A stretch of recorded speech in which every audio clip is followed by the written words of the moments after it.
Hello বন্ধুরা, তো তোমরা সবাই কেমন আছো? আশা করি সবাই ভালো আছো। আমিও এখন বেশ ভালোই আছি। তো হঠাৎ করে মায়ের পুজো দেখতে পাচ্ছ। কারণ সত্যি কথা বলতে আমরাও জানতাম না। তো সেই মুহূর্তে যেদিনকে আমার মা এসেছে, সেই দিনকেই আমরা জানতে পারি। মানে আমার মা যেদিনকে এসেছে সেদিনকেই আমি জানতে পারি যে আমাদের বাড়িতে পুজো হতে চলেছে। তো হঠাৎ করে পুজো দেওয়ার কারণ হলো আমার শাশুড়ি মা আরকি স্বপ্ন দেখছিলেন।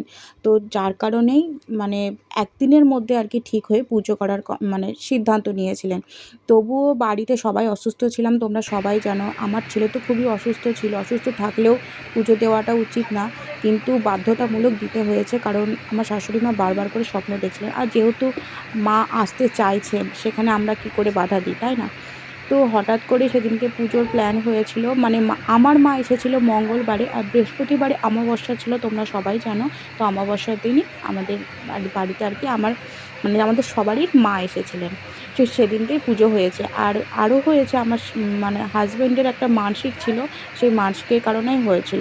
তো এত অসুস্থতার কারণেও আমরা কিন্তু সবাই নির্জলা উপোস ছিলাম।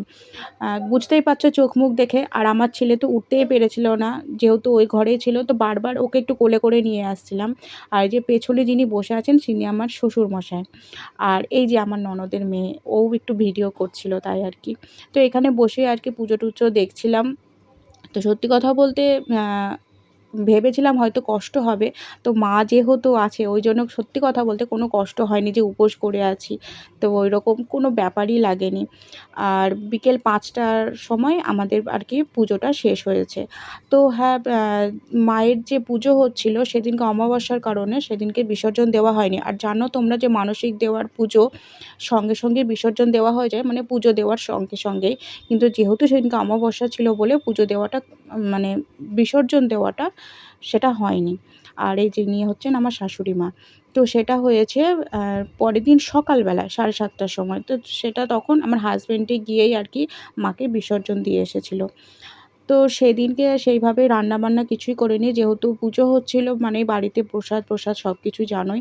তো এখানে ভোগ হয়েছিল খিচুড়ি, একটা লাবড়া, মানে খুব সুন্দর হয়েছিল।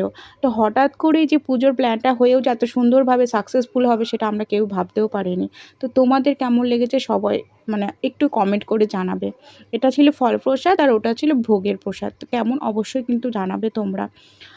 ছোটোখাটোর মধ্যে একটুখানি পুজো হলেও বেশ ভালো লেগেছে। মনটা সত্যি কথা বলতে অনেকটা শান্তি হয়েছে।